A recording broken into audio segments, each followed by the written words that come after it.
12 ton. ও মা খাইছে।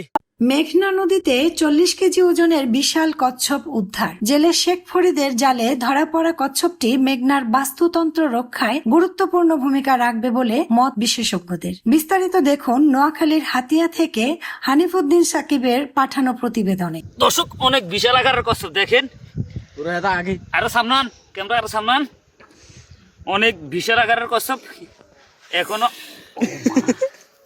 আকরে আকরে আকরে আগে দিয়েছি হাইলাম তো সুগান খাই। ও মা।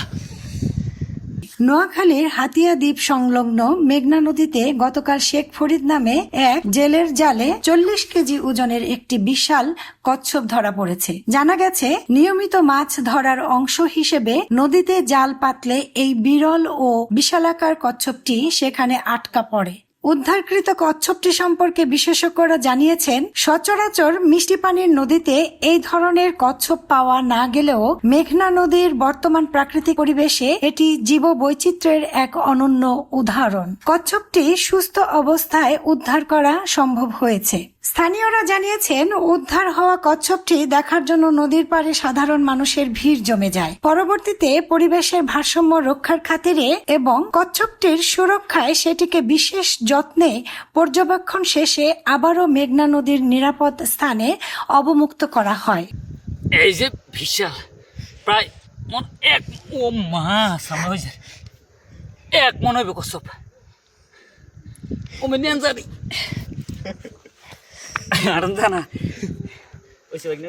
উপকূলীয় এই অঞ্চলে বিরল বন্যপ্রাণী ও জলজ প্রাণী রক্ষায় স্থানীয়দের সচেতনতা বৃদ্ধি পাচ্ছে।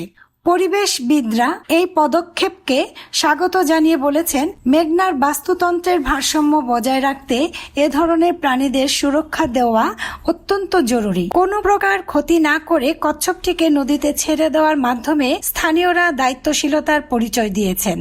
মেঘনা নদী ও এর সংলগ্ন এলাকায় এ ধরনের আরো অনেক জলজ প্রাণী বিচরণ করছে। স্থানীয়রা দাবি করেছেন, সরকারিভাবে নদী ও বন্যপ্রাণী সংরক্ষণে দ্রুত কার্যকর পদক্ষেপ নিলে এলাকার প্রাকৃতিক পরিবেশ আরো সমৃদ্ধ হবে। পারুল বণিক ছোঁয়া, ডেস্ক নিউজ, এন্টার টিভি।